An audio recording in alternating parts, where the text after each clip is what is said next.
Okay, Oscar fans, the nominations are in, and we here at Gold Derby are shocked, awed, amazed, disappointed, all kinds of adjectives to apply for today. I'm Zach Laws, and joining me now are Amanda Spears and Charles Bright. We're going to go through the nominees and give you our thoughts.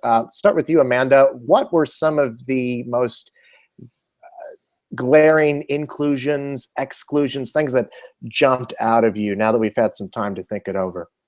Well, first of all, I think their propaganda video, like, let's just not do that again. Like, it's like Jennifer Hudson says, I never gave a damn about the Oscars till I was nominated. Here's some more nominees. Like, we don't really need that again. Oh, that was horrible. Yeah, what the hell? Like, if it ain't broke, don't fix it. Like, I get that they were probably worried about another Oscar so white thing, so that's probably why they tried to control the press. But seriously, that was ridiculous.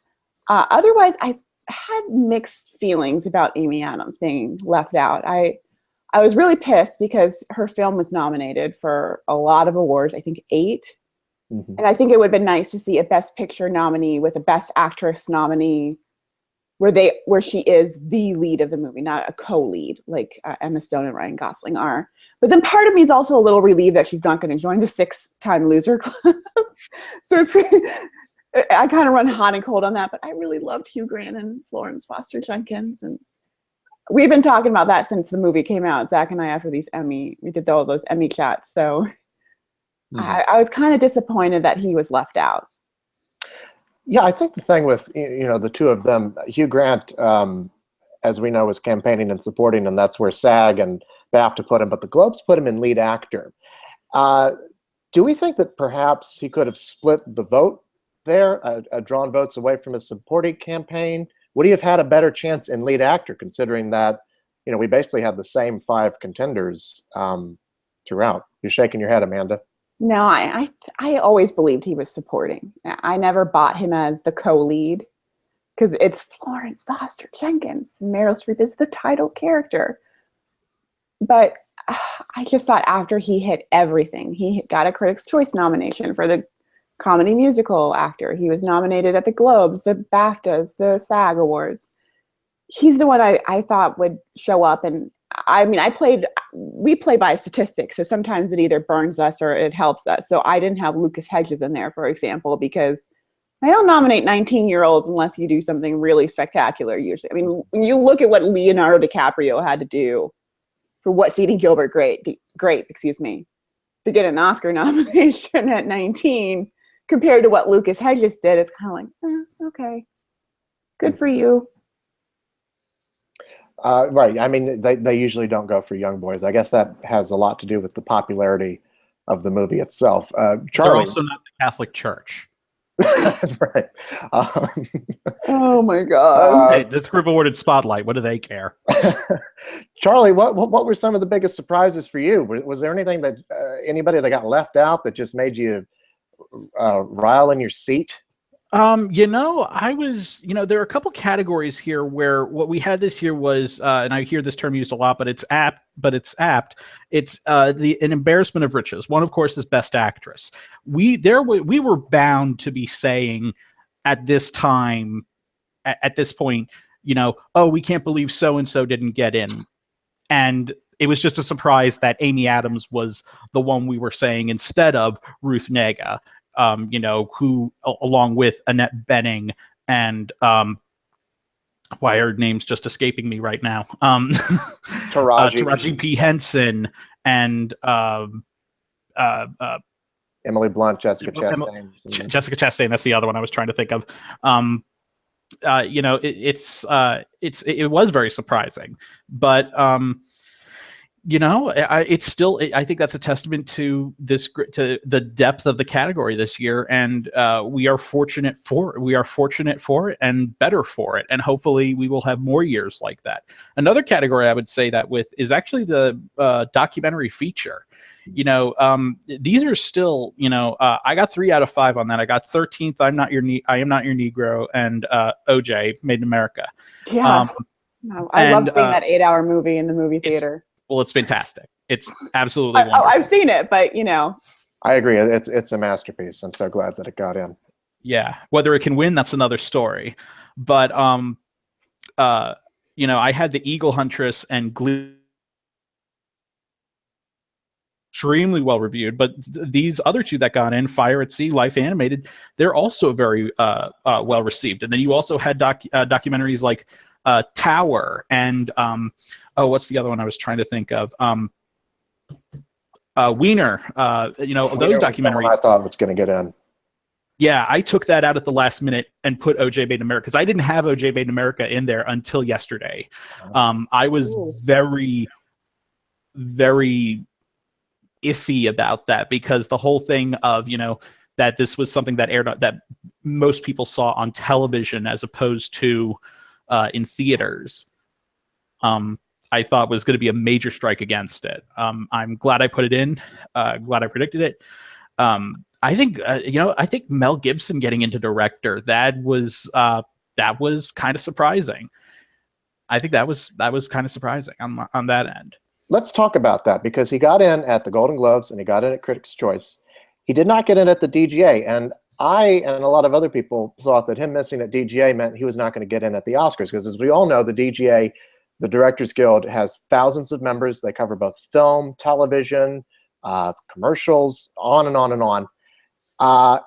Much broader membership, much broader in their picks as well than the 300 or so members of the directors branch of the Academy, who are very territorial. They don't usually nominate actors often. In fact, I think you have to go all the way back to George Clooney to find the last actor who makes a movie every 4 or 5 years. Ben Affleck was not. Ben Affleck won, but he wasn't nominated for No, Oscar. he wasn't nominated for directing, but is this just popularity for the movie? And does he have a chance? Does this mean that Hacksaw Ridge and he has a chance to win all of a sudden? I don't think it means that he has a chance to win right now. It's going to be hard to put that sort of momentum in when, especially in the directing category, when you only at SAG you only have Andrew Garfield in there, and then he's not in DGA. And did he get in at BAFTA? No. Who are you talking about? Gibson. Okay, because you started talking about Garfield. I'm like, what? Sorry. But yeah, because at the SAG Awards, that's Hacksaw Ridge's lone representation there. They didn't like his last movie either, so we can't. Really... Yeah, and the last time that Best Picture winner did not have a SAG Ensemble nod, it was it was not only Mel Gibson's film, but it was the last time Mel Gibson was up as a director. So watch that be the one that oh my god! And watch that means it goes to Lion or something like that. I don't know, but I thought that was I just thought that was really interesting. I think Damien Chazelle has firmly planted his flag in as the front runner right now. I was kind of worried about that at the Globes, but I think it's just firmly planted right now, so I don't think it really affects it that much. But it's an interesting thing to throw into this race, and I think it just means that the future for Mel Gibson is just all the more interesting. I think it depends on what happens at the BAFTAs. I think Damien Chazelle probably has the DGA locked up, but musicals in competition, when there've been problems, we've seen them at the BAFTAs. The BAFTAs don't really go back really far, but when you look at like Rob Marshall in Chicago, won the DGA, lost Golden Globe, heads into BAFTA and loses to Roman Polanski. And still everyone thought he's still going to win, and he lost. Well, that was a crazy year, though. I mean, that was that directing race was all over the place. But I've got one more. Oh, okay. I apologize. Yeah. Sorry. Then you look at, you go back to I think 1973 with Cabaret versus Godfather. Mm-hmm. Francis Ford Coppola wins Golden Globe. He wins the DGA. The BAFTAs go to Bob Fosse. Oscars go that way too. So Damien Chazelle doesn't have this in the bag until he has that BAFTA award firmly in his hand. So if he loses BAFTA, which I don't think he will, but if he does, then that leaves the door open for Barry Jenkins and probably for Mel Gibson, who aren't competing there. Let's talk about that. Would be a shock. Let's talk about Barry Jenkins, because the industry has not voted yet. And by that, I mean all of these Guild Awards. We've got the Producers Guild coming up, Screen Actors Guild, which La La Land is not up for ensemble. And then we've got the Directors Guild after that, and then the Writers Guild. Right now, the headline is La La Land has 14 nominations. That ties it with Titanic and All About Eve as the most nominated film of all time. It has the chance to win 13 of those prizes, which would make it the most awarded film of all time. There is a school of thought that they're just going to check it off in every category. But is there anything that can beat it? I think there is, and I think that's Moonlight. And I'll tell you why. Number one, I think that it's the scrappy underdog story. It's the little movie that could. You're not going to have fatigue of, La La Land winning all this stuff. All of a sudden, the industry is going to switch over to Moonlight. And number three, it could make history by rewarding the first African-American director, Barry Jenkins. Do we think that's a possibility, even with these 14 nominations? Yeah, I mean, musicals, it's always interesting with musicals because they love them, but they have a spotty record in some of these categories. So if someone like Barry Jenkins were to upset at the DGA, then yeah, we could see that take off. I still think La La Land will win Best Picture. I don't care what happens below the line. It's going to win Best Picture. It's benefiting from the year.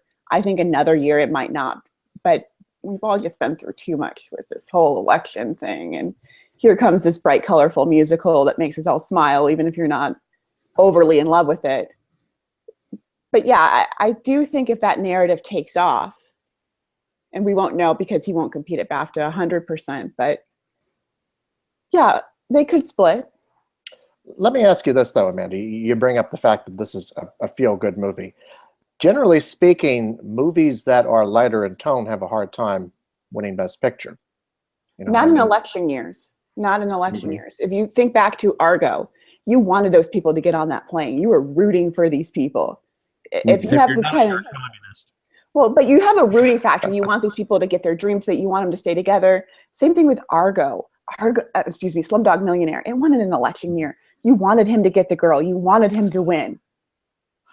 So did $1 Million Baby. But that was during the George Bush years, remember? Yeah, and The English Patient and Unforgiven. Rocky won in an election year. I mean, they sometimes tell these tales of morality as far as like greed and wealth. There's usually some kind of an underlying thing to some of these movies that do win in election years. But I think the fact that you're rooting for these people, I think that's going to help it. I'm just also, you've got me thinking of all the Best Picture winners that have come from election years, and I can email you the list. No, I know them. I'm just going over them in my head, and I'm just like, okay, so yeah, in 1980 when Reagan came into office, Ordinary People won Best Picture. Well, not all of them. In all fairness, it is probably more uplifting than Raging Bull. Or you had Amadeus. 88 you had Rain Man, which that was an uplifting movie. That was a fun movie. 72 The Godfather. But when you say The Godfather, that's a tale of greed and morality. It's usually there's either where you're rooting for the bad guys. Well, yeah, but you're still there's still this kind of it either tells a cautionary tale or it's this real kind of rooting underdog kind of story. I mean, with very little kind of in between, but I think it's going to be benefited from the fact that everybody just wants to smile this year.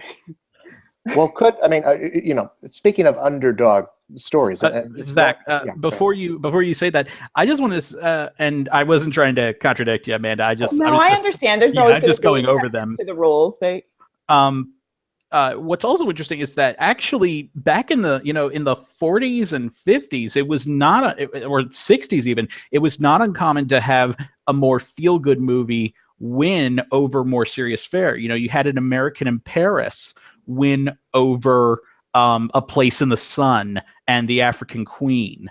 Also a musical. Yeah, exactly. I don't know if you'd call it light, but you had a big spectacle like the following year, The Greatest Show on Earth, which I think is probably widely considered the worst film to ever win Best Picture. I think I've read several lists where that's actually how it's been ranked. If you've ever sat through Cimarron, you'll know that's by far the worst. There's a couple Greatest Show on Earth is number 88. See, I can't stand How Green Is My Valley or How Green Was My Valley. Oh no, I love How Green Was My Valley. Oh my God, are you kidding me? That was the worst Best Picture ever to win. And no, the worst. Are you kidding?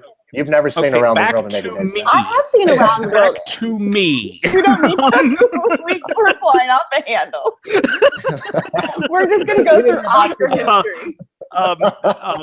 But then you also, The Greatest Show on Earth went over, The Quiet Man and what was the other one? High Noon. And 1956, you had Around the World in 80 Days beat out Giant. Oscar does have this kind of tail, and a lot of times quite a few times the things that have taken them down, like 68 with Oliver, is musicals. So I think there's a lot of good precedent for a more lighthearted thing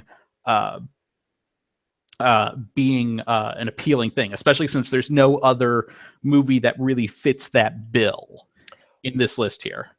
What about, speaking of feel-good movies, I mean, it underperformed in terms of nominations, but it is having a big box office surge, Hidden Figures. I wish that movie would have come out at Thanksgiving. I really, really do, because I think if it had come out at Thanksgiving, it would probably be the front runner for Best Picture. I believe that, because I think we would have seen Taraji P. Henson nominated. We would have seen Kevin Costner. We would have seen it in all the categories it missed in that it could have gotten into. It's just one of those unfortunate things where they released it just a couple weeks too late, because if it had done what it did in November and made $400 million at the box office, it would have been nominated. It would have had more Golden Globe nominations. It would have hit a lot more places. Mm-hmm. It's just kind of unfortunate. The timing just didn't line up for them. Yeah, I'm with you on that. I think it would have. I think it's a little too late right now, and it's definitely going to get votes, and it's definitely it's great that it got in the race so that it can be a part of this history. Mm-hmm. Speaking of late releases that underperformed, I think the most glaring omission for me is Silence and Martin Scorsese. We got to stop releasing these Scorsese movies on December 25th. Like, seriously? Well, I mean, well, here's the thing. It's not that they need to stop doing it on December 25th. They need to rework this whole Oscar calendar. It is going by way too quickly. You had Critics' Choice couldn't even see most of theirs because of how they're scheduling to put their mark on with the other award shows. After these Oscars, there needs to be an intervention with all the heads of these various guilds and organizations that put on these events where we say, you need to calm down. Oscars, end of March, maybe even beginning of April. Let's stretch this out a bit. Let's have time to breathe. And it makes it more exciting, because then you're not just rubber stamping something all the time.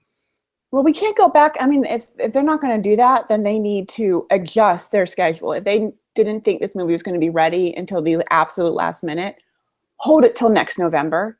Because the only time he won directing, when did they release Departed? October? It was November? October. Yeah. So that should be the clue to him, or to these people who are producing these movies, that they cannot release on December 25th and expect the best. Well, I gotta take a little bit of both of your sides here, because yes, the movie should have been shown earlier, but it is sort of ridiculous, the fact that Critics' Choice voters were nominating their films before Thanksgiving. I mean, yeah, that's ridiculous. Like, the year is not. Go ahead. I'm sorry. No, I was just going to say that is ridiculous. They moved theirs way up, but and willingly doing that as well. Yeah, that was dumb, but yeah, I think it really is a disservice to films that come out. A film should not be punished for coming out at the end of the year when the object the whole reason for your awards is to celebrate the entire year of film. It's not every movie that came out between January and October, you know. So, and how ironic is it? Yeah, this isn't the Grammys. How ironic is it that, you know, 20 years ago, every Best Picture nominee used to be released in the month of December. And now it's, you know, you got to be shown at least before Telluride. You have to be shown at the fall festivals in order to compete. But they know that. So if they know that's the way it is right now, and it's unfortunate, they need to adjust their thinking. I'm hoping that they will. I'm in favor of pushing the date of nominations back. Not necessarily to stretch it out for my own benefit, because I think a little more breathing room for us would be great. We're running a sprint right now. but I mean, the fact, okay, so nominations, the Oscar voters got their ballots and then 8 days later had to turn them in. That's a little rushed. Yeah, that's not right. But especially if you have a pile of screeners, you know, piling up in your living room. Yeah.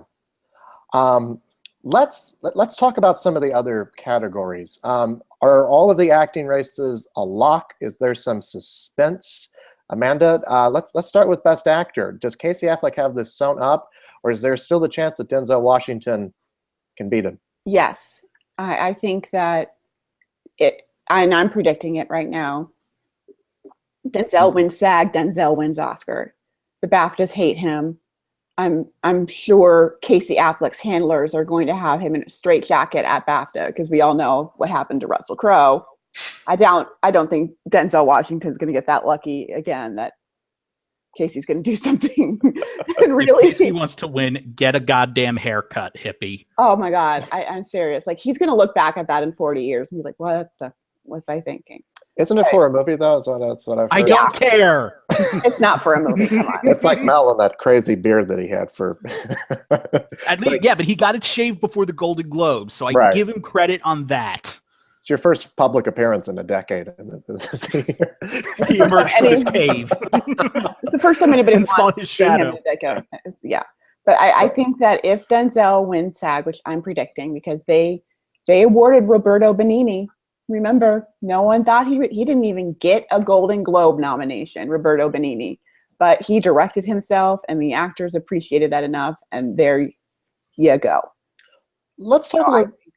I think Denzel could still do it. He gives the biggest performance, and I just can't stand the thought that Casey Affleck's going to win for a montage. Like, seriously, if you haven't seen the movie, I'm not going to spoil it, but that is his big scene, is a 2-minute montage. The rest of it is like his personality on the red carpet.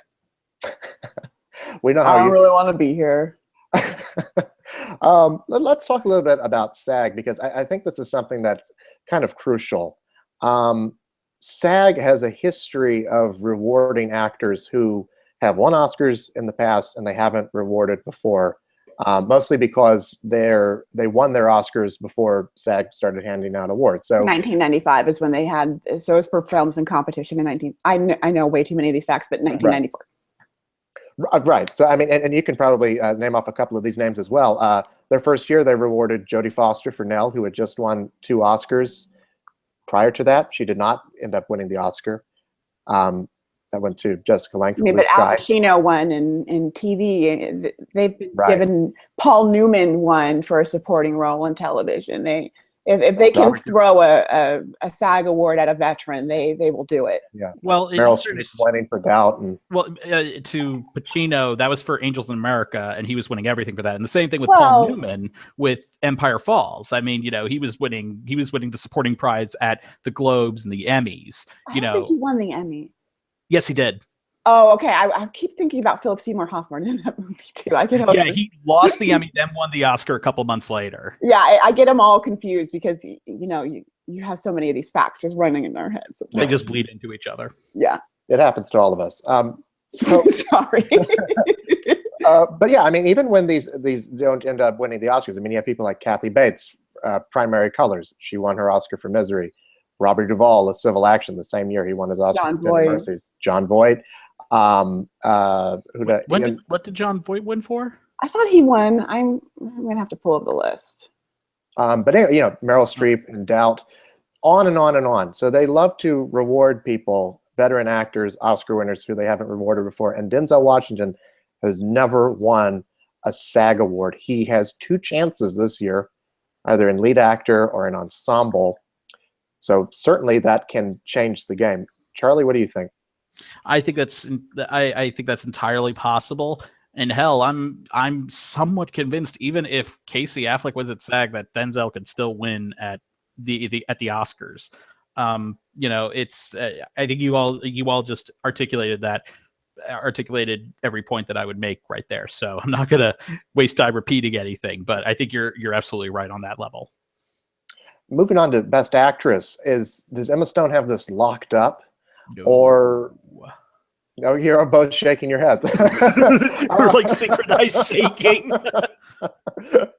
So, okay, who do we think can beat her? Coming up at SAG, her competition is Natalie Portman and Meryl Streep. So those are right, and then those are the 2. So, who do we think has the best chance of beating her? I think that all those "I'm with Meryl" buttons from the Women's March might tell you a little about where people might be thinking, because she really nailed that speech, and I think she is. I think everyone agrees she's probably going to win her 4th Oscar, and she's Meryl Streep. I mean, this is not. I like this better than the Iron Lady. So. Yes, I agree with you on that. I like paint drying better than the Iron Lady. I think it'll be interesting to see, because I still think that there's a chance Emma will win the Globe, not the Globe, but the SAG award. But I think it's going to be interesting at the BAFTAs. I think that's probably, and that's where Renee Zellweger got tripped up, and that was she lost to Judi Dench and then lost to Nicole Kidman. So I would say if she can't hold on to that, then we're probably going to see an upset. I have this weird, I don't put it out of the range of possibility that Amy Adams could win at SAG. I think that's possible. Though I do think Emma Stone is out front for SAG. And of course, Natalie Portman is going to be this, she came on early with the Critics' Prizes, winning Critics' Choice. And she's just this kind of cloud of uncertainty that's hanging over this race still, I think and even if she wins there, she's no slam dunk at the Oscars either. Because you also have Isabelle Huppert, who I think is could be a very, very strong competitor in this race. I think her Globe win helped her a lot, and it will definitely get more people to watch the movie who may have just not watched it in the first place. Whether they will sit past the first 2 minutes of the movie is another question. I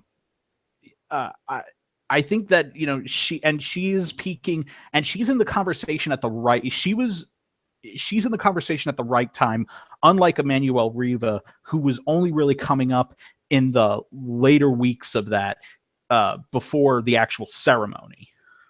Well, but they liked him a lot more than they liked Elle. I mean, I understand it wasn't Elle. It didn't get into foreign film for whatever reasons, but they really, really, really liked Amour.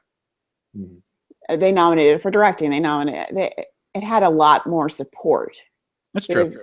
So, and the other thing is that we just saw last year Out of Sight, Out of Mind. Is she going to show up to the SAG Awards? Probably not. Is she going to show up to BAFTA? Probably not. She's not nominated there. So. Well, but what happened to Sylvester Stallone last year? Out of Sight, Out of Mind. And he is a legend who had all the goodwill in the world going for him. He was campaigning. Yeah, exactly. If you're not there, you're campaigning. Well, I'm just saying that I think she might be a little. If her people were smart. Hey, Mark Rylance wasn't at the BAFTAs, and he wasn't at SAG either. Well, he was doing theater. That's that's another thing. But he was still nominated at each one. They still saw clips of him. He was the only one last year who was nominated every award, and we ignored that. But I think if her people were smart, they would find a way to get her to the SAG Awards to present something. I'm sure they wouldn't mind having her on stage, and if not, go to BAFTA. Mm-hmm. Do I think something. they'll probably try to work something at BAFTA. Yeah, that sounds like something. Do something. Ask them if there's present foreign film at the BAFTAs. Yeah, present a film, present a nomination, present a film, do something. Right? Do a cartwheel. They need to find a way to get her to one of the two. It's a very good point. I mean, you know, she's not up at any of these upcoming televised events, and so she has no other opportunities to make an acceptance speech. But her acceptance speech at the Golden Globes, much like Meryl's, was incredible. You know, but Meryl Streep is the one that's getting replayed. She's getting picked on. Yes, I know. You know, it would almost kind of be nice to see her and Viola besties win in the same year. It would be kind of a cutesy moment. Would it be kind of disappointing though? Because, you know, if she wins at any of these other things, she's going to have to make a speech. And how do you top that? She's Meryl Streep. She'll figure something out. To the other speeches, and as much as I love Meryl, I just think that, you know, everybody's going to be, even people that were fans of her speech are going to be like, oh, it's no Golden Globe speech. Mm-hmm. Oh, I think she's, you know, Julia always delivers. I think Meryl can deliver another good one along the way. But it's so exciting because we've got 3 acting races that are really kind of still up in the air. I mean, I only think Viola Davis is certain at this point. I agree. Yeah. Let's talk about supporting actor then. Mahershala Ali lost the Golden Globe to Aaron Taylor-Johnson, who is not nominated at the Oscars. Can we talk just for a moment about how odd Michael Shannon is? I mean, this is the exact same thing that happened 40 years ago. Revolutionary road for him. Well, this is what happened 40 years ago with the Sunshine Boys. What was his name? Richard Benjamin, I think his name was. Yeah. Who won the Globe, was not nominated for the Oscar. Instead, George Burns got in. I don't know if he was nominated for the Globe. He was nominated in lead actor for the Globe, if I'm not mistaken. Oh, okay. And then he won there. And here, you know, here we have that again. You know, it's the first time in 40 years. I would love it if Michael Shannon won this award. This was like the best. This was my favorite thing that happened this morning when they said Michael Shannon's name. Well, I have to say this, and I hate to like make Idris Elba mad, but I think we probably know who was 6th last year. I mean, we probably know who was 6th or 7th because he kind of is owed a nomination. He's my preference, I will say, because I live in Texas. I won't say where, not where Nocturnal Animals is, but you know, I told someone that he's British. And they're like, no, not Aaron Taylor-Johnson. He's like, no. So I just wanted to say, very good Southern accent. I wish Andrew Garfield, yes. I wish Andrew Garfield had paid as much attention to his as you did to yours.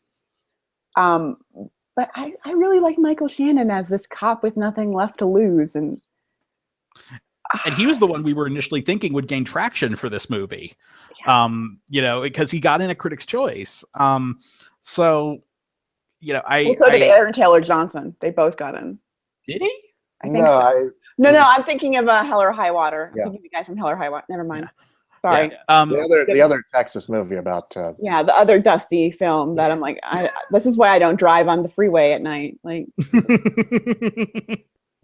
But yeah, I think just by faction of default, because we really don't have much else to go on within, other than, you know, that was the one stumble for Mahershala Ali, and now that opponent is no longer a factor, so at least in the Oscar race. So I think that just by default he's still the front runner, but you know, I'd watch out for Dev Patel. I would watch out for Michael Shannon as well. I would watch out for Dev Patel, because if Dev Patel wins the SAG Awards, he's probably going to win the BAFTA, and there's your Oscar winner. And he is, I think, the one problem that people are having with Mahershala, and the reason he got tripped up at the Golden Globes, is he's only in the first third of the movie, and he doesn't have that big, huge scene. And I love the movie. I loved him in it, but he doesn't have that one scene where you go, that's the reason he's the front runner. it's certainly not as showy a performance as say Michael Shannon, which I mean is brilliant, and it's showiness. I mean it's grand guignol, and you're right. It doesn't have. It's a much more subtler performance emotionally than say Dev Patel, who gets to cry, and or even he owns the last hour of that Yeah. film, or and even Lucas Hedges. Yeah. I think if Mahershala wins, it's more, number one, they love the performance, and number two, they are giving it as an award for the film. And he has a lot of TV votes for the SAG Awards. I know we're not talking about that, but he probably, we'll see. Right. You brought up something earlier about SAG, Charlie, and I just wanted to go back to that because it could throw a spoke in our wheels here. SAG voters are already voting, right? So, I mean, they have not, the nominations came out. They might have already turned in their ballots. Mm-hmm. Last year, we saw Idris Elba win for Beasts of No Nation, which just threw all of us off. Could Amy Adams or Emily Blunt or Hugh Grant win and just completely throw us off here? Emily Blunt? No. The rest, possibly. If that happens, then I'm going to default with the BAFTA winner because that was our mistake last year in supporting. And if Emily Blunt wins at BAFTA? Well, I'm not saying she's not going to win. Then we're going to go with Isabelle Huppert. So. Yeah, she's not going to win for that. But I think, if Hugh Grant won and then whoever wins BAFTA, I might just, because that was kind of our misstep last year. Yeah.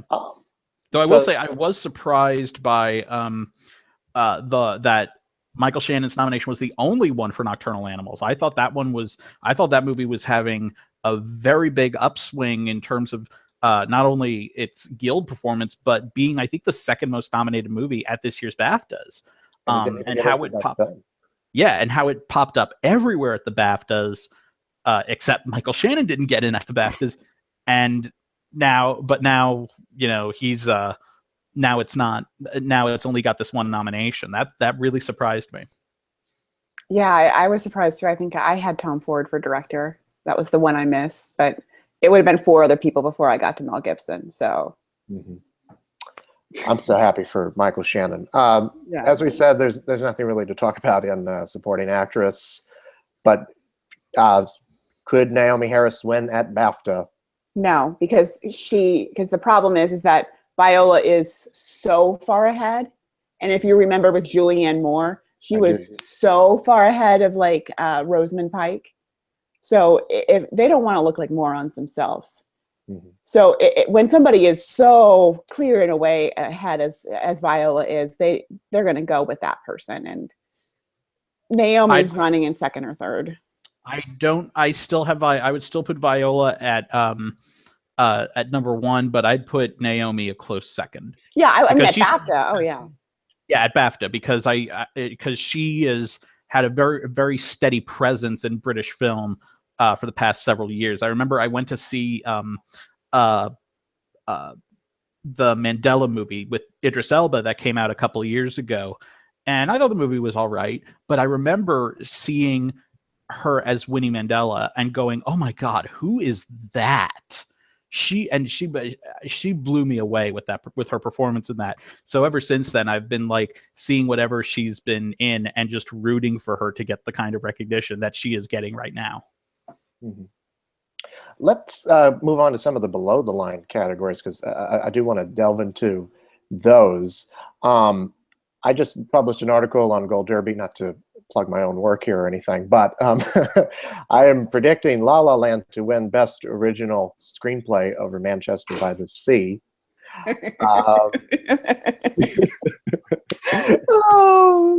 think I'm crazy, or is that are you laughing? Yeah, I think you're crazy because musicals don't win screenplay awards. Yes. When West Side Story went on its big sweep, that was the one it didn't win. It only lost 1. So those are adapted screenplays, though. Well, Gigi won screenplay, but I will also reiterate that the screenwriter of Gigi wrote all the music too. They wrote all the music. They wrote the songs. So Damien Chazelle doesn't write the songs for La La Land. Let me explain my reasoning here because I know that I looked through every single screenplay winner and original and adapted, and Alan J. Lerner is the only person to win screenwriting for a musical for both Gigi and An American in Paris. Both Vincent Minnelli movies, both Best Picture winners. He won both times for director, didn't he? Yeah. Minnelli. No, he lost the first one. Oh, yeah, that's right. George Stevens for Place in the Sun. So here's my rationale for that. Okay. I think right now everybody is predicting Manchester by the Sea to win Best Screenplay because it's the most obviously written one. Pulitzer Prize nominated playwright, very respected writer, a movie that's very well thought of as a piece of screenwriting, much like Tony Kushner for Lincoln, much like Brian Helgeland for Mystic River. Both of those scripts lost to the eventual Best Picture winner. And in the case of Mystic River, no one predicted Lord of the Rings to win a writing award. It did. In the case of Lincoln, they wanted to give Argo something else, and so they gave it screenplay. So that's my rationale for this. If it had not won the Golden Globe and had not tied at Critics' Choice, I would have been right with you. But winning those two prizes makes me think, okay, if they love this movie that much to give it 14 nominations and they are just checking it off blindly, I don't see why they skip over writing. That's a really interesting point.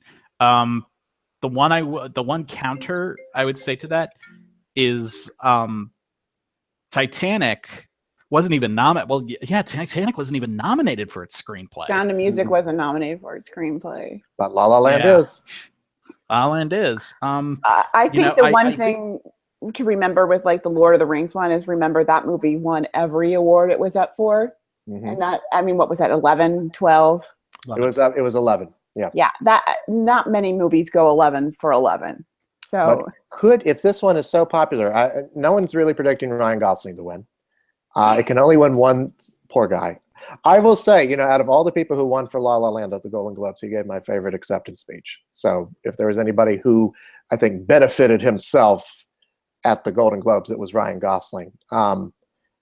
It can only win one song award, so it can win up to 13 prizes. If we are believing that people are just checking it off, it could, just sweep throughout these categories. Also, if, say, my logic is, say you're a voter and you put Moonlight as your number one movie and you put La La Land as your number two. Maybe if Moonlight's your favorite movie of the year, you vote for Barry Jenkins as best director. But since La La Land is your second favorite movie of the year, you say, well, I want to give Damien Chazelle something. I'll give him screenplay. I think that the thing is that you have 3 writer-directors nominated this year, which is unique in of itself. So I don't usually think they think this way, but they might want to just spread it out a little bit. Like if you're going, okay, I'm going to go Best Picture Director, I'm going to go Damien Chazelle. You get down to writing original screenplay, you go, I still really like Manchester by the Sea. You know what? Why not? I don't want to see the guy go home empty-handed. I know they don't usually think like that, but I don't know. Well, when I get this award right, I just say, you heard it here first, folks. Let's see what the WGA do. Well, WGA is interesting because you have in the original screenplay race, not only do you have La La Land and Manchester, but you have Moonlight because that's where they're. That's right. Because that's how it worked out with their rules and their placement. So if there's a split between Manchester and Moonlight, and that is not beyond the pale to think that that the Writers Guild Award would go to Damien Chazelle for La La Land. Mm-hmm. Or it could go to Barry Jenkins, and then we won't know who's going to win original screenplay. Or The Lobster is going to win best screenplay. They do sometimes go in the original screenplay for like something really quirky, and it hasn't shown up at a lot of places. But it is a very it is a very original idea. Speaking of which, I'm so happy that 20th Century Women made it in for Mike Mills. I wish it had gotten in other places, but I'm glad it just got that. I just saw it this weekend. It was fantastic. Yeah, Annette Bening and Greta Gerwig. I wish there were more than just 5 acting. And actually, I would have loved to have seen, instead of Lucas Hedges, the kid from 20th Century Women get in. Though he's probably really more of a lead. But I thought he was wonderful in that movie. Mm-hmm. I thought that little boy from Lion was adorable. He was. How is he? So they were campaigning him in lead for about 45 minutes of screen time. And but it is the first half of that movie, you know. Fine. He's so cute. Is Mahershala a lead or Alex? What was that guy? Alex Hibbert from Moonlight. Anyway, so Moonlight, we're thinking adapted. That's going to win. Does it have any competition? Maybe Fences, Hidden Figures. I think Fences is its biggest competition just because it's August Wilson. Mm-hmm. Yeah, but he won't be there to get it because he's been dead for 10 years. But that's, you know, I'm not saying it will, but there is a little prestige behind it. That he wrote this before he died and gave it to Denzel. And if you're using the argument of respected writers in the same way that Kenneth Lonergan for Manchester by the Sea, certainly two-time Pulitzer Prize-winning playwright. I'm going to be a lot of Pulitzer Prize winners nominated this year. I mean, that's kind of crazy. Yeah. But again, Pulitzer Prizes don't get you Oscars. I think the thing that helps Moonlight the most in adapted screenplay is that there is no one single alternative. I think Arrival would also be a decent alternative. And so would actually, I think all four of these are plausible. Even Hidden Figures. Lion was adorable. Can you? What's that? Lion was I think one of my favorite movies of the year. Yeah, and that got 6 nominations. I've been even Hidden Figures because it only has 3. I think the fact that there's no clear alternative is very good for Moonlight in this category. Mm-hmm. In these below the line categories, is there anything that La La Land could lose? I think that's what needs to be the first. That's what needs to be the first question of every single one. Sound editing. It could lose sound editing. It could lose costume design. Mm-hmm. Production design, I think, also. Yeah, I think what helps. And I'm doing a piece on this. Costume design and production design. It helps you a lot to be nominated for both. Mm-hmm. It significantly improves your chances. So there's only 2 nominated for both this year, which is La La Land and Fantastic Beasts and Where to Find Them. And we know they don't like Harry Potter. They had 8 films to give that thing an Oscar, and they couldn't land in one. Yeah, including the makeup for like Ralph Fiennes when he didn't have a nose. So, which to me was the one they really deserved. Actually, what you see most of the time on the red carpet is Ralph Fiennes with makeup. That's him without makeup. That's why it didn't win. Oh gosh. Okay. Anyways, it significantly improves their chances. So La La Land's probably in a better position, but those clothes and Jackie. This could be one of those very unique times where it could win without the production design nomination. Let's talk about that, because I think for a long time Jackie was probably the front runner to win, simply because of recreating these period Jacqueline Onassis Kennedy or Jacqueline Kennedy Onassis. You always forget, mix those up. Anyway, those dresses of hers. Could that be the spoiler here? Do they really like Jackie that much? They nominated it for score, which I was very shocked and pleased by. I think let's see I think this is one where we need to, I want to see what the guilds do. I want to see, does Florence win, or does Jackie win? Because either one of those, they have all those big costumes in them. Either one is a plausible alternative to La La Land, where I'm sure they bought some of those dresses off the rack. Mm-hmm. I'm kind of tempted. I'm interested in Allied with costume design, because that's one movie where I've heard, even though I've heard a lot of people saying that they did not like the movie, they have specifically said, but the costumes were fantastic. Oh, they're beautiful. I love the costumes in that movie. I'm kind of tempted to think that could possibly make an impact here. And Robert Zemeckis movies always do kind of well below the line, so they wouldn't be completely out of the norm for them to sneak in, but we'll have to see. But it does help La La Land being one of the only 2 nominated for both, and the other one being one that we know they usually just don't award. Right. I'm probably going to go with La La Land just for the reasons that you stated. like Grand Budapest Hotel, Anna Karenina, on and on down the line. When they don't, there's usually a good reason. Like Marie Antoinette won costumes. It wasn't nominated for production design because they used Versailles. Right. Avatar won production design. They don't have costumes because they're in those like blue, they're all CGI things. So. You mentioned sound editing, and I do want to bring this up because musicals generally don't get nominated for sound editing. They always win sound mixing. There's always this weird thing that happens with movie musicals. They get nominated for sound mixing and they win sound mixing, and then a war movie wins sound editing. So for a long time, I've had it predicted Hacksaw Ridge wins sound editing, La La Land wins sound mixing. But we know that more often than that, except for in those rare instances, they usually just check those two off at the same time. So, I mean, is it going to win both? I think it has a good shot at it, just because I doubt that many Academy members understand the difference between these two. Well, I don't think they understand the difference, and except for the sound branch, I should say. Yeah, I'm sure those people do, but I think Hacksaw Ridge or Arrival might win sound editing because they're the louder.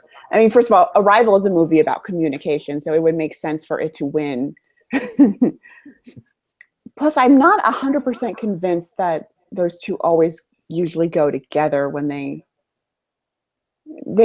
always messed with the sound categories as far as what the one or two categories are called. So It's a hard thing to track, but you've only got 3 films that are in both. So it's probably between those 3 in each category. But they're all Best Picture nominees. That's interesting. Yeah, that's interesting. So you can't just say to it by default that it's going to go one way or the other. But I mean, Hacksaw Ridge is loud. Mm-hmm. And Arrival is making up sounds. So it's going to be interesting. I don't think I'm going to have to do a little research. Yeah, I think it's right now. I would predict La La Land just because of the sound mixing component of it. I would predict it to win both, but this could be a good award to give to Hacksaw Ridge, sound editing, or to Arrival, since Arrival was not nominated in visual effects. That's also one of the few categories that La La Land doesn't compete in. I think that every visual effects artist in the world is thanking God for that. Well, I was mad that Arrival didn't get in. I thought it was going to get in and could potentially win this category. So, nothing's going to beat the Jungle Book. You think so? Can we talk about how cool it is that Kubo and the Two Strings was nominated? That's actually. I just said that, and I just said nothing's going to be the Jungle Book, and I was just like, wait a minute, Kubo might be an interesting win here. I predicted. I'm going to have to look at animated films and see if they've ever. There's only been one, and it was another stop motion film, The Nightmare Before Christmas, and that did not win. It lost to Forrest Gump, didn't it? I think it was Jurassic Park, if I'm not. Oh, okay. I'm thinking it was a different year. Okay. Yeah, one of the. It was. I get the year mixed up, but anyway, one of those two. Probably Jurassic Park. There's somebody screaming at the computer right now. Yeah, somebody knows, and we've got so many facts going on in our heads we can't help it. But do you think there's a chance that Audition and City of Stars could cancel themselves out? Yes, that worries me too. That is, if Lin-Manuel Miranda cares about this as much as we follow this, he is thanking his lucky stars that both of those songs got in today. Well, I think him and I think Justin Timberlake, because Justin Timberlake songs on the radio, so that could help it. Remember Sam Smith won last year, and it was probably the only song everyone had heard. And it's interesting because musicals don't generally win this category. Well, and to be fair, they usually just tack on one extra song from an right, like Chicago, like Chicago did that, and Les Miserables and Nine, and that kind of blurs the right. But yeah, I'd have to check. I can't remember what the record is for. But I think when you get up to 2 nominations, I mean, that's usually when there's trouble. Right. And the thing about the Lin-Manuel Miranda song is that it's a classic song winner. The Justin Timberlake one is as well. But I mean, if you look through the history of this category, it's a lot of Disney songs, animated movies. I want songs. Alan Menken. Yes, it's very Alan Menken inspired. Alan Menken not getting in this year for Sausage Party, it should be noted. We should also say, yeah, okay, from now I on, wonder why. for the third straight year in a row, I think, or at least 3 times in the last 5 years, J. Ralph has been nominated for writing a song for a documentary. And every time I don't predict him, but from now on, if I see his name on something, I'm going to predict him, because that man gets nominated every single time he has a song in competition. I think what helps Justin Timberlake and also the songwriters for La La Land is that Lin-Manuel Miranda's making a movie in London, so he can't campaign. He can't be like on the ground in LA doing screenings unless he's going to fly back and forth a lot, which would get tiresome. Because if he could campaign, he would win. He's a very likable personality. Have you seen the energy this man has? Of course he can go back and forth between the two. Yeah, but eventually you're going to get tired. You're going to get sick. Something's going to happen.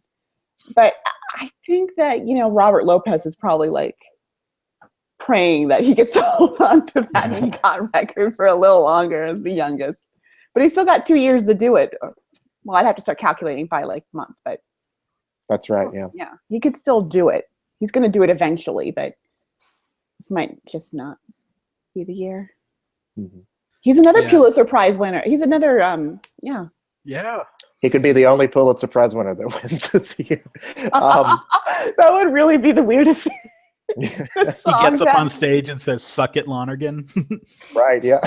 Well, I mean, the two of the songwriters for the La La Land movies are Tony also ran.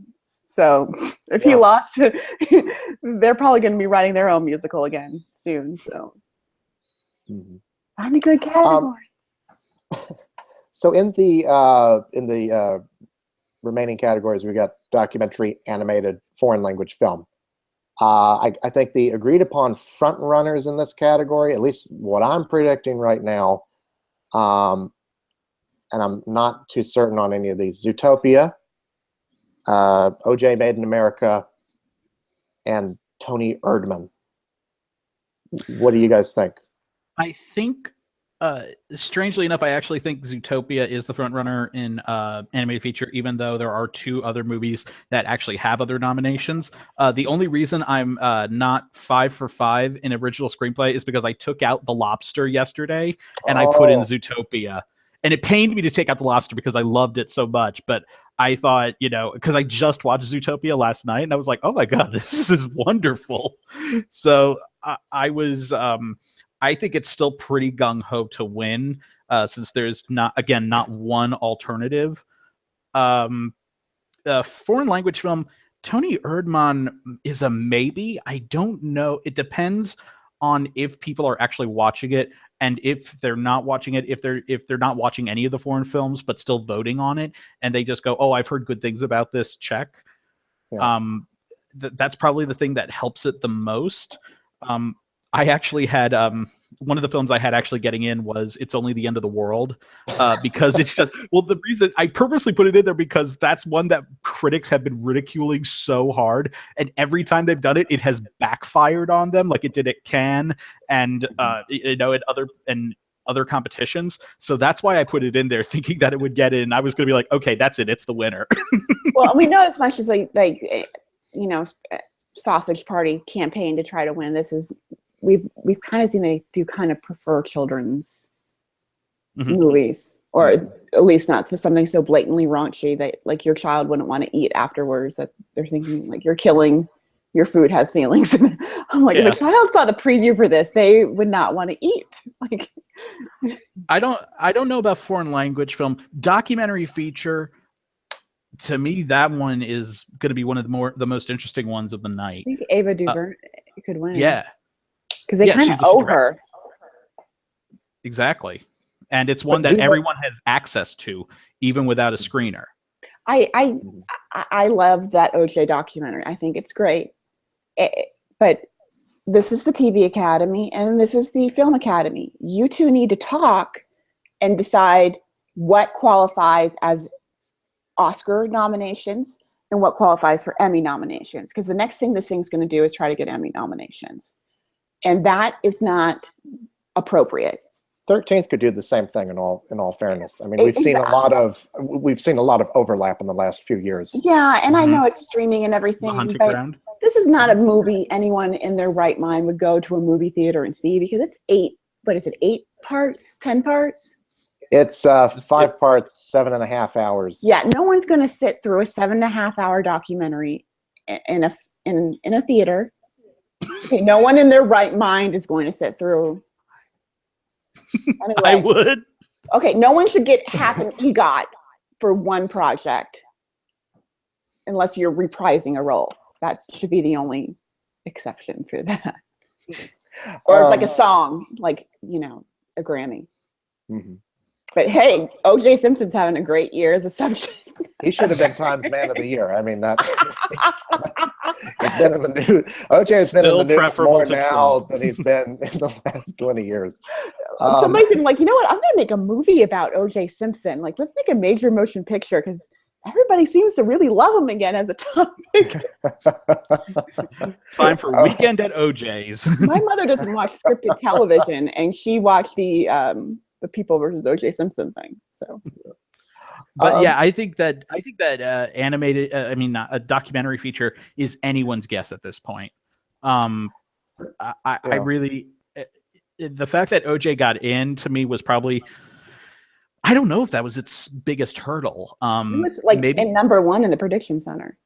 Well, but still, there was that like what you were saying, the whole how most people probably saw this by route of television, either ESPN. on demand or on ESPN, rather than at its theatrical run the one week that it played in New York and LA. So I think that's, I don't know. We should say, I mean, this branch is notorious for ignoring popular documentaries.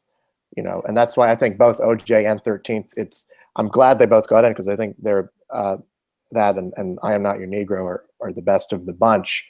But they do sometimes punish popularity when it comes to nominating. But usually that's with this stage. They usually won't nominate them. No, that's what I'm saying. Yeah, no, that's the Roger Ebert documentary, which was amazing, didn't get nominated. Or Roger and Me and Hoop Dreams, which got into editing but didn't make it into the documentary. And what's the other one I was thinking of? Any Errol Morris movie before The Fog of War, basically. And Showa, which is another one that was very much like the OJ one, this extremely long movie. Well, I just wonder what's going to happen between the TV and the Film Academy for them to get together and make a determination as to what qualifies for what. Like, does Manchester by the Sea have to be entered for best TV movie? Like, there's nothing stopping it. There's nothing stopping it. This is a big deal with Manchester by the Sea. I mean, honestly, we should talk about this. A streaming service just got nominated for best picture. Netflix is like poking their Amazon voodoo doll right now. Amazon did it very. Did they actually release it on their streaming service? So if you have an Amazon Prime account? No, it's not on there yet. It will be on there, I'm guessing, in the coming months. I think they have about a 3 to 6 month window. See, Amazon has done this very smartly, where they partner with a theatrical distributor, put it out in theaters for a few months, and then it has the appearance, it doesn't have the stench, I guess you could call it, of being a TV movie, right? But a lot of films that have been nominated this year, with the exception of Arrival and Fences, I think are the only two from a big studio that were nominated this year, because a lot of, and Hidden Figures is Fox, right? So, I mean, you've got Moonlight is A24, Hell or High Water, and the CBS Films, Hacksaw Ridge, and La La Land or Lionsgate. So these are smaller companies that are getting their movies nominated. I think Netflix learned its lesson. I do. I mean, they were very brazen last year with we're going to release it in just enough theaters to qualify, and then we're going to dump it on our streaming device, which just doesn't work. I mean, they've obviously, it's a hard lesson to learn, but it's unfortunate because I really like Beasts of No Nation better. But I mean, Manchester by the Sea doesn't have an editing nomination, so they're probably out of this, kind of. I actually ended up getting all of the editing nominees correct, just to boast a little bit. Blah blah blah blah. Although Same here. I came very close. I came very close to because of that Hoop Dreams thing. I came very close to predicting OJ Made in America for editing. Just one of those no guts, no glory things. So, not to put all of you to shame that I got all 5 of the editing nominees. It's one of the I few. did too. Yeah, you know, there were a couple of categories I went 5 for 5 on, but I'm kind of proud of. We forgot to ask about makeup. Speaking of, because that's the one that I missed the most out of. What's going to In our win? hour and 20-minute chat. Yeah. So you know. can we talk? Can we bitch about how Deadpool has 0 nominations, but somehow in some godforsaken way, Passengers has 2 and Suicide Squad has 1?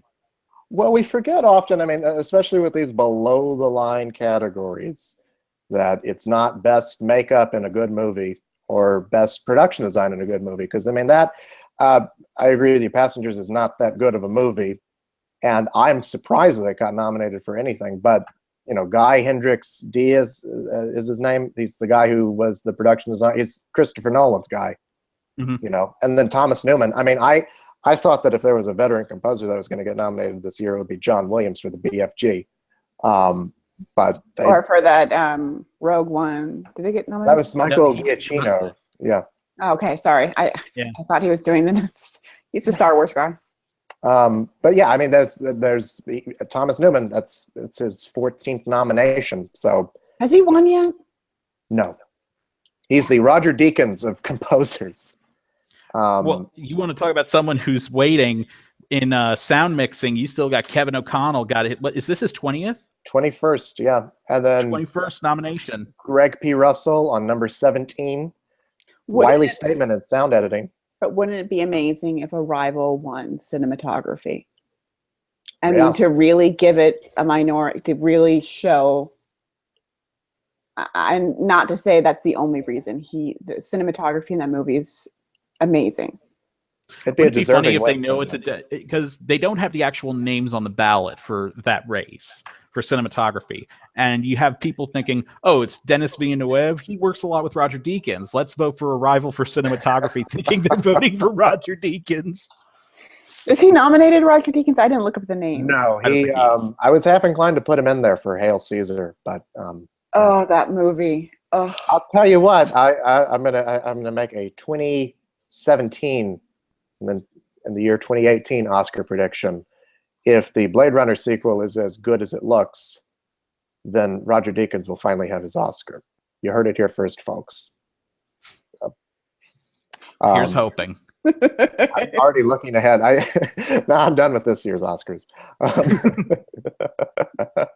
Okay. So any final thoughts? And that we've spoken for an hour and 20 minutes here. Longer than some of the films. Yeah, we put. This is just part 1 of a 5-part series, by the way. Yeah. We'll be back for more of these, but again, Manchester, no editing. We just saw that.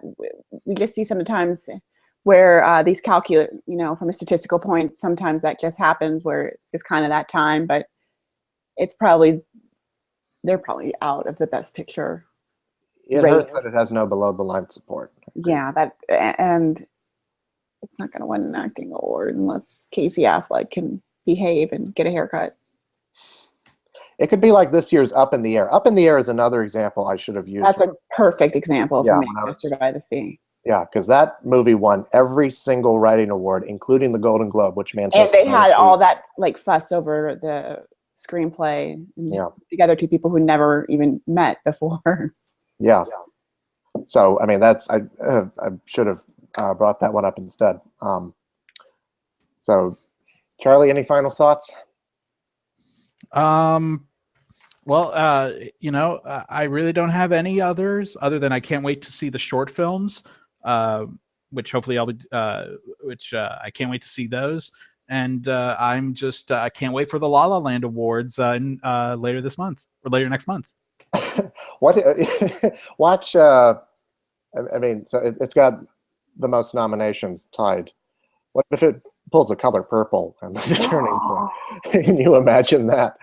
No, that's not going to happen. Gay riots in the streets. Or the only awards that it wins are for sound editing and for Ryan Gosling, the two that no one's predicting it to win. It's like. Then we will know we are in bizarre world. All right. Thank you for watching, if anyone still is.